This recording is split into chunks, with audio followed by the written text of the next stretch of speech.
friends, it's Tracy and Violet from Tea Time with Tracy and Violet. And I have a book to talk to you about today. I've talked about a few books, making a few videos today because October is just about done. This will probably be posted the first part of November, but it'll be posted.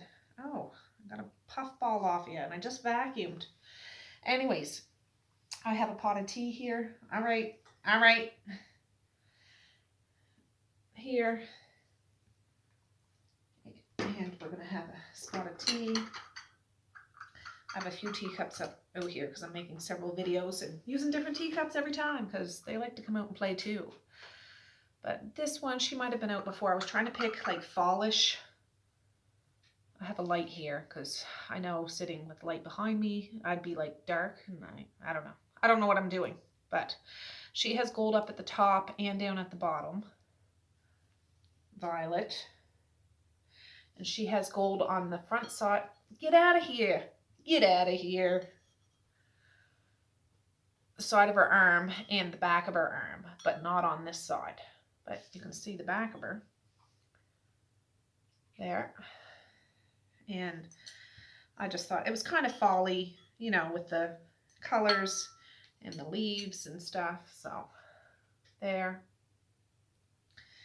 And she came bone china A768 Queen Anne, made in England, a product of Ridgeway Potteries Limited. So I'm just having some king cold tea. My tripod's a little wonky, so I know I'm a little sideways. I apologize, but I gotta work with what I got. Yeah, just regular old king cold tea, which is delicious. And I have a little creamer here. Well, it's just milk actually. There. Just a little dab will do. But I thought I'll make videos until I drink this whole pot of tea and then we'll be good.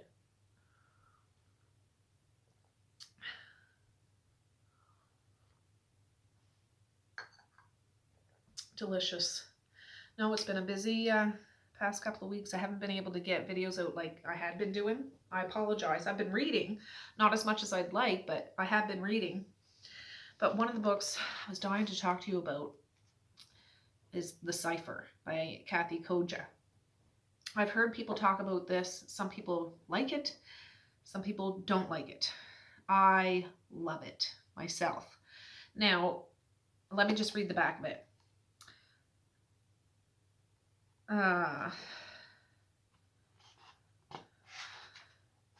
Well, it doesn't have like a synopsis. Black, pure black, and a sense of pulsation, especially when you look at it too closely. The sense of something not living but alive. When a strange hole materializes in a storage room, would-be poet Nicholas and his feral lover Nakota allow their curiosity to lead them into the depths of terror. Wouldn't it be wild to go down there, says Nakota. Nicholas says, we're not, but no one is in control, and their experiments lead to obsession, violence, and a very final transformation for everyone who gets too close to the fun hole. Don't get a whole lot from that, do you? All I knew going into this book was there's a hole in this apartment building, and weird things happen. So this book is more than just a literal book for me. Okay, so Nicholas and Nakota are the two main characters. This has a few characters in it, but Nicholas and Nakota especially. So Nicholas lives in this little hole-in-the-wall apartment complex in this, I want to say, shitty town, small city. It's winter, it's cold. This would have been perfect. I mean, it was perfect now, but it would have been perfect in winter, a winter read. For me, anyways. It's cold, it's dirty, slushy, it's gloomy, everything. This crappy apartment complex is not in a good part of town, not that it matters.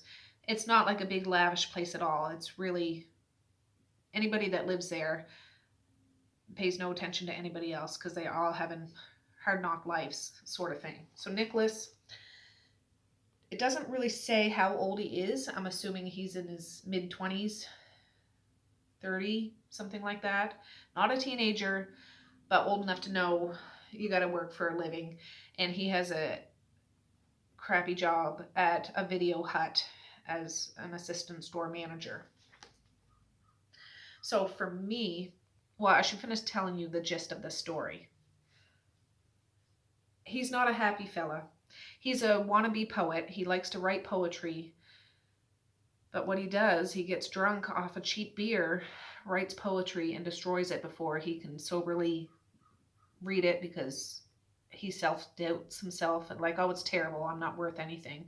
And he tears it up and destroys it. So he writes poetry. It's not very good poetry, or so he thinks. We don't ever know because he always just writes it and then destroys it. And like I say, he works at this job that he really doesn't care about, but everybody's got to eat, which is referenced in here. Everybody's got to eat. Yeah. Nakota, on the other hand, is his, I can't really say it's his girlfriend. She's a wild card in the sense she is unkempt. She works as a bartender at a dive bar that is lost and forgotten kind of bar that old alcoholics use, and there's just a handful of regulars that she sees on a regular basis. She's not friendly, she's nasty, she's not overly talkative or anything like that, and she'll wear her work stuff, but besides that, she's skinny thin, like extremely petite, scruffy, too big clothes wearing, messy hair styling, not the most hygienic woman. Okay, she's a rough ticket in the sense she doesn't give a flying flip-flop about anything at all, anything or anyone. So how does Nicholas and Nakota function? Well, they don't really. She comes and goes whenever she wants. She might stay there for a couple nights and he might not see her for 2 weeks. But he's so low in self-esteem and self-worth, he takes whatever he can get. He's very pitiful in regards to his self. Yeah. So to paint the scheme, he has this little apartment in a crappy apartment building. In my mind, I see dirty walls, an old Chesterfield, beer cans all over the place because he likes to drink beer, cheap beer, more beer than anything. Smoke cigarettes. He only goes to work because he has bills to pay. He's not striving for anything better. It's just a way of life. And this book describes it so well. Everything is cold. And what really resonated with me is in my early 20s, my husband and I, we only had one child at the time. We lived in little crappy apartments. Like, we always had basement apartments and they were cold. Like, the apartments weren't cold, but the buildings, like they're just whatever. They weren't like this, but I had been in places like that. I've had friends in places like this.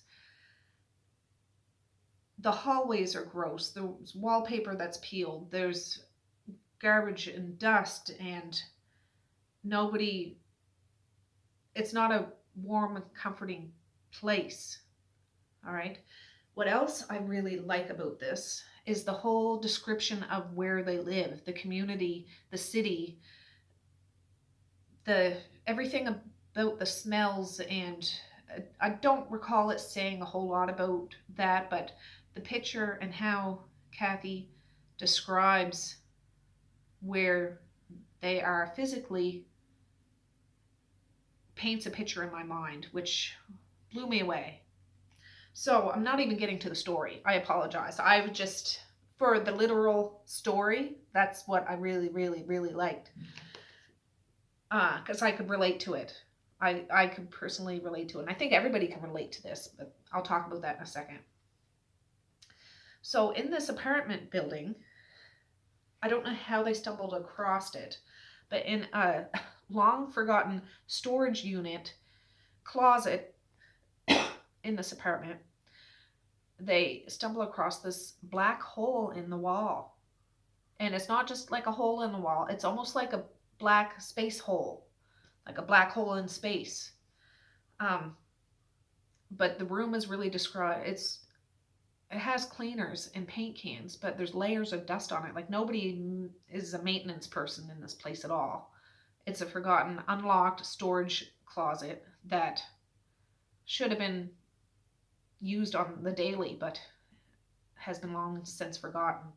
But they found it, and they didn't know what it was. So for a long time, it was like their little secret. Nakota started coming around more because she wanted to go to the fun hole. That's what they named it, the fun hole, which will stick in my mind forever. If I ever find a mysterious hole, it's going to be called the fun hole. And she wants to keep putting stuff down the hole to see what happens. And they do this a few times. And one time she puts it on a string, and so she can pull it back out to see if anything happens. Bugs, for example. A jar of bugs or something. And the bugs come out shaped differently. An extra head, an extra leg, an extra wing. Nicholas, on the other hand, doesn't want to keep doing stuff with this hole. It's starting to freak him out. He doesn't want Nakota coming over just for the hole. He doesn't mind if she comes over, but all she seems to care about is this hole. And all he seems to care about is Nakota. So he goes along with her, but he's not happy about it at all. But he's not an assertive kind of a person to lay down the law. And who is he to lay down the law? Because it's not his apartment. It's not his building. You know, anything like that. So as this book goes on, to get back to what the story actually is, Nakota's obsession of this hole increases, and she puts more things down the hole and brings out. And they don't know what this hole is. It's like it's perfectly round, and it's almost swirling all the time. Anything that gets close to this hole or is in the hole, it changes. And it could change for the better, or it could change for the worse. It all depends on if whatever that object, person, or thing is willing to give up and trust, or willing to do instead of just... It's hard to explain. Yeah. Another thing that's put down is a foot or a hand or something from a body. Not that they killed anybody at all, just connections with somebody from a morgue. Nakota's connections, because she's friends with some real strange people, which I know some strange people. I'm strange too, probably. No, probably about it, I am. But the hand or foot or something starts moving like it's alive again while it's in the hole. But this hole starts to whittle its way into their minds. Like Nakota especially. She wants to keep ratcheting it up and up and up to a point where that's all she thinks about. She wants to be by the hole the whole time. She wants to go in the hole herself, and Nicholas doesn't know what to do. Nicholas and Nakota have a totally dysfunctional relationship. Completely. And more friends are introduced. He doesn't really have a lot of friends, but he makes friends through Nakota. So a couple of other friends that come in is, oh God, what is his name? Oh, one of them is Malcolm, and he's not really a friend. He's a friend of a friend. Anybody that's in this story are just miserable people. They are. They all are wannabe artists or wannabe famous artists. Nicholas is a poet. Nakota kind of uses her body as an art form. She knows she's friends with artists, pretentious wannabe artists, and who is somebody to say that they're an artist or not, but just to keep it simple, Nicholas ends up going to this art gallery, and it's not a fancy art gallery at all. Like, it's a place you get free wine. That's all he seems to care about. And he meets a few people. Eventually, people start coming back to the apartment. One of the friends he had made, he's a art sculptor, like with metal, and other people are starting to get fascinated with this hole. Some of the friends don't seem so bad. Some of the friends seem absolutely terrible. There's just a lot, and Nicholas slowly goes a little crazy, in the sense that he's not a dangerous person, but he just shuts down. At some point, him and Nakota get into an argument, and his hand falls into the hole, which almost everybody that talks about this book says that. He doesn't die, but when he takes his hand out, there's sores and things on his hand. And as the time goes on, it gets more and more disgusting. It's almost like a plasma goes over, and it's burning, and it almost encompasses his whole arm, and then a little hole starts happening on his hand. And Nakota's mad at him because it should have been her. She wanted to go in the hole. And just the relationship that's in here, this isn't a very good book. It's not a review. I just wanted to talk about it without giving too much away. This book, for me, with all the dysfunctional characters in this, with the description of the place, with the hole, with the way that some of these characters think of what the hole is, they think it's a god. Some of them think it's like be all to end all, like we're in on the inside. This is happening. This is, this is it.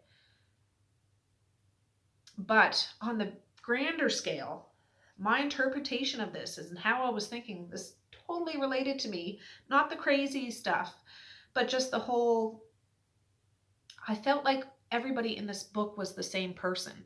It's almost like there's the whole was the main character, and everybody in the book were facets of this whole, and it's hard to explain that. Or say if Nicholas, or if I was the main character of the story, a little bit of every person in that book is part of me. I'm a little crazy sometimes. Don't have the best self-esteem all the time. I make rash decisions. I sometimes believe everything I hear. Sometimes I don't. You know what I mean? Like all the tragic, crazy, good, positive, self-harming things, or logical, explanational things are in this book. And it was a fantastic type of horror book because it makes you self-reflect. At least it did for me. This book doesn't have an ending where it's satisfying. You don't get any explanation. You don't know where the hole came from. You don't know if it ever shut down. You don't know. So I think that's why some people take this book literally, like they're expecting a whole story to come to an end. It's not like that. I thought it was brilliant. I thought, the descriptions, it's not like a happy ending. It's a thought-provoking one. But if you take it strictly for the words as a story, you're not going to get it. I don't think. Maybe I don't get it. I'm just getting it my own way. But Nicholas, Nakota, and the other people in this story, they're all dysfunctional. Not in a good way. But we all have times in our life, all have times in our days sometimes, that this book is relevant, or a crazy character in this book. Not exactly to this point, but elements of every person in this book, and it's laid out, I could see myself being, which is crazy because the characters in here are not the greatest characters at all. But again, like I say, I'm not saying it for the literal words, but the scene I see in my mind and what this book made my mind think. So yeah, I would highly recommend this. I can't guarantee you're going to like it because it's not a happy story. It's not a edge of your seat thriller, scary thing. It's God, these people are depressing and this place is crazy. And why the hell are they doing this? And why aren't they doing that? And oh my God, I would kill this person. Oh my God, why are you even friends with these people? So if that's not your kind of story, don't read it. I really enjoyed this. I would absolutely read this again. It's not one that I would find, oh, I'm bored. I need to read something exciting. It's not exciting. It's kind of thought provoking or humbling. It's a humbling book. For me, it is. For me. So anyways, but it did win a Bram Stoker award for this book. So that's something. And I think it won something else too. One of the other types of awards. I'm just trying to look. Locust Award, and finalist in the Philip K. Dick Award, named one of the io9.com's 10 debut science fiction novels that took the world by storm. Yeah, anyways, well, I guess it's been recognized. This was made in 1991, and then it went out of print, but then it just got back into print, and I got my hands on it, but it felt like it was in the 90s. I grew up in the 90s. I grew up in the 80s too, but you know, when it was 91, I would have been, I don't know, 14, 15, so not quite this age, but I remember the 90s, and I remember when I was 19, 20, living in a city in a cold winter. I was living in Halifax in the cheapest apartment we could find, trying to get by, and the winters and the slush and the working crappy jobs. I worked in hole-in-the-wall jobs, worked at gas stations and dockside 3 a.m. Chinese restaurants that, yeah, I could really relate to some of the characters in here. So that's all I'll say. I could talk about this, but I'll be repeating myself. So anyways, yeah, The Cipher by Kathe Koja. I'll make sure I put the link down below if you are interested. Can't guarantee you'll like it because not everybody does. It could be kind of confusing or like, what's the point of this book? Yeah, I get it. At least I got it for me anyways. So I'm going to say peace, love, and happiness today and every single day. Please like, share, and subscribe if you so choose. But if not, that's okay too. I still love you. I still want all the happiness in the world for each and every one of you out there. I certainly do. I really, really honest and truly do. Yes, I do. So, all right, guys. Well, if you want to find a fun hole, there's one right here. So with that, I'm going to say have a good night or have a good morning. And I might see you tomorrow. Bye. Bloop.